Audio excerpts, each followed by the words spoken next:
Today's video is a story about my hero, my grandmother. You see, my grandmother is a Japanese American that overcame many obstacles and is pictured in many famous books and museums for it. Grew up in a very poor family of 13 people, and she survived the Japanese internment camps. And this is where it all starts. Because on February 19th in 1942, an executive order 9066 is passed. Over 110,000 Japanese Americans were relocated to institutions of the War Relocation Authority, or simply internment camps. Anti-Japanese sentiments grew after the attack on Pearl Harbor, which many believing that the Japanese people already living in the US were spies and saboteurs. While not as horrific as the concentration camps of Nazi Germany, the Japanese Americans had essentially lost all forms of their citizenship they had. Among these people, my grandmother was placed in one of these camps, and this is her story. I'm just using the audio from this. We're not really using your face. Okay. As you can see, she's a little camera shy. That microphone records all your voice. Oh, I see. Okay. And doesn't know exactly what I'm doing here, but I'm going to be listening to her story while turning into her. How old are you? And should we do your maiden name? My maiden name was Yoshiko Dorothy Yamasaki. I married Koji Irie. So my name is Yoshiko Dorothy Irie. So Dorothy was your middle name? I thought it was just an American name. No, that name was given to me when I was in high school because I went to Venice High School. I'm formerly from Venice, California. And when I was in Venice High School, there was about 3 Yoshikos since my last name was Y. So my teacher gave me that name, Dorothy, and I found out later it was a name of a gift of God. I'm 90 years old, but I'll be 91 in March. Now, for people who don't know what internment camps are, can you explain to them what it was? Well, many years ago, they used to say concentration camp, and then they start saying relocation. Now, in the newspaper, they say we were incarcerated. And at the beginning, the fathers were taken to, I think it was called Crystal City in Texas. Crystal City in Texas, and from there they reunited with the family. Each people that was taken, they were reunited with the family, the camp that the family was sent to. So it was just anyone who is of Japanese descent? Yeah, well, mainly my parents, because they're from Japan, and then there are people that's considered Cubanese, or Japanese women and men that was born in America, but they were raised in Japan and had education in Japan, and they were considered Cubanese. And I'm considered Nisei, become second generation, and Chrissy is Sansei because she's third, my daughter, and my grandchildren are called Yonsei, fourth generation. And then I come from a big family. So how old were you when you went in, and how old were you when you went out? I just had March was my 15th birthday, and I went in the next month was April. We went in April. I just turned 15, and I've always worked all my life. Since I was 14, I used to help my mom. Yeah. And so, how old were you when you got out? I got out when I was. I had to quit high school because my mother was too proud to get on state aid. So I quit high school. I was supposed to go to Poly High School. I came to Long Beach, California, in 1945. I think it was around September. I can't quite remember. And I had to quit high school, Poly High, because my mother didn't want to get on state, so I had to go to school and, with a letter from my parents, So I helped my mother ever since. But my other siblings were helping too, my oldest sister and my brother, What did your parents do for like a living, before and after? Oh, my mother and dad worked out in the field, farmers. They never owned a property. But my dad, many years ago, when we first came from Japan, he was known, him and another person made one of the best salaries in Utah.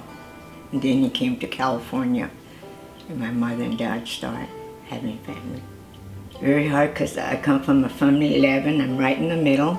I had 8 sisters and 2 brothers. And so we did have a hard life, but... And you said you were one of 11 kids, and how did they handle it? 3 had graduated, and my brother and myself, we were still going to school, were going to Venice High School, and then the rest of them were going to grammar school. I lived on Lincoln between Washington and Jefferson in Long Beach, and I went to Venice High School before I went to camp. I remember you always told me that you're not the one the last surviving. No, I'm the middle. Sister. You're the last surviving. You're not the last one. No, I have a younger sister, Margaret, that lives in Oxnard. Okay. And she was born in 1938. She was the youngest. My mother seemed like every fifth one was a boy. First four was a girl, then a boy, and then again 4 girls, and then a boy, and then the youngest one was a girl. You mentioned to me before that there was some sort of how the other ones passed away. Oh, they had this illness. I was told by one of the doctor that my father is from Kochiken, Japan, and they used to eat a lot of fish. Evidently, they must have had a lot of mercury them days, which I don't really know, and so that half of my siblings was, due to my father, they had that in their system, and evidently I was omitted from it, so I didn't have it, and so I was lucky. And there's something like Lou Gehrig's disease that it affects their immune system, their muscles, and their nerves. So when they get in their mid-30s, sometimes they can hardly walk, and then toward the end, the muscle weakens and it touches to the vital part of their body. So toward the end, you gotta get on the food injection from the food. The oldest one was 61. She passed away eventually with a heart attack, and the rest of them eventually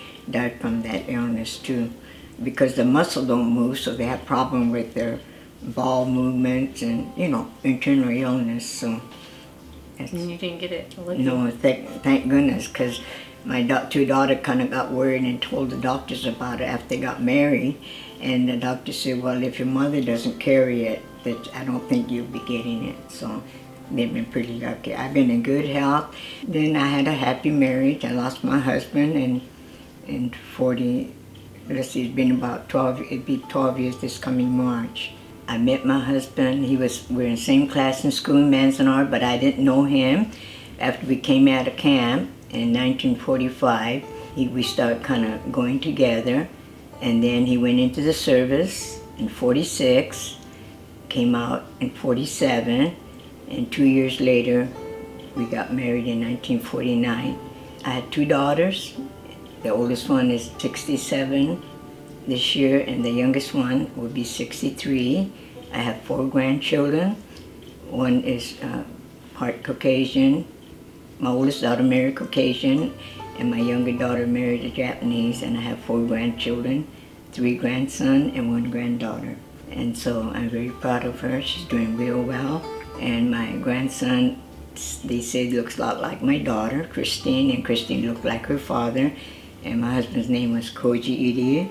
When you had kids, did you only teach them English, or did you do English and Japanese? No, both English. Never taught them Japanese. But when I was in my maybe mid-30s, I self-taught myself, because I raised my children for 14 years. I used to work down at the fish cannery in Terminal Island.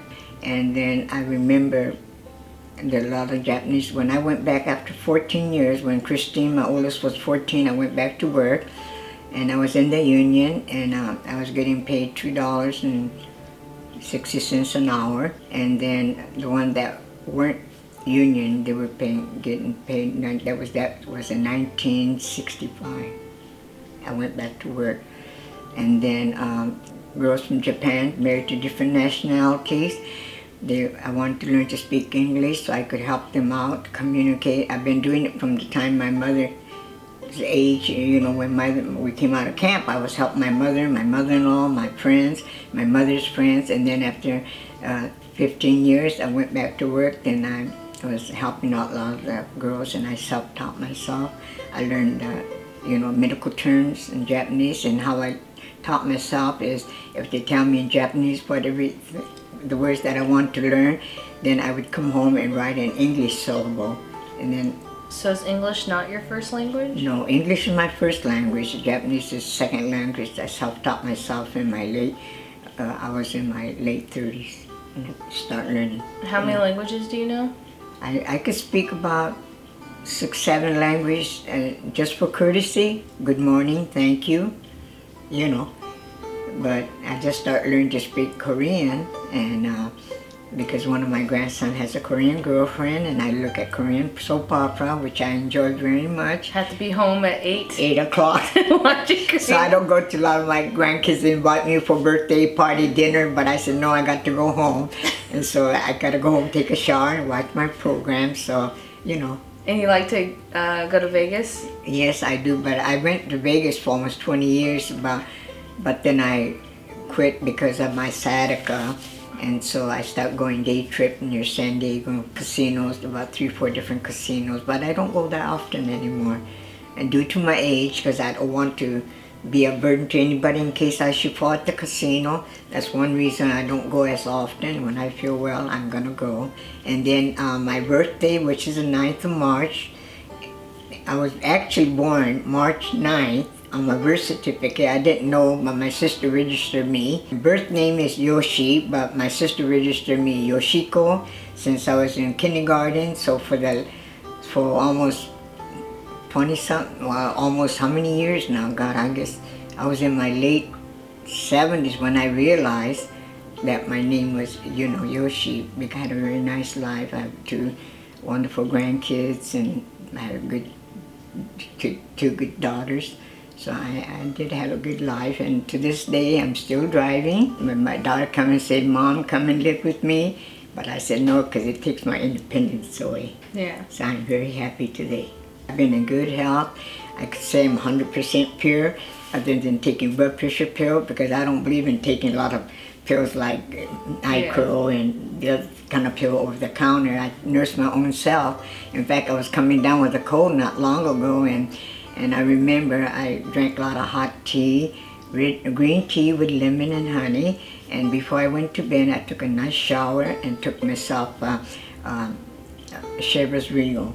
2 shots of Chivas Regal with ice in it, and I was good as new. You're not all about pills.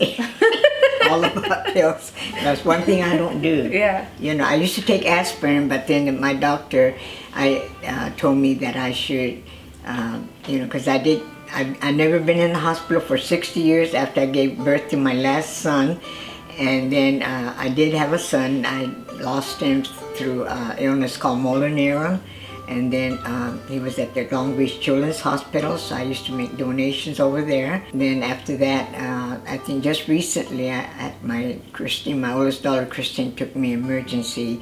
And this is the first time I told the doctor, and the doctor's complimented, said, "I must say you're in good health." I had CAT scan, everything checked out, and they said, "I must say you're in good health for your age."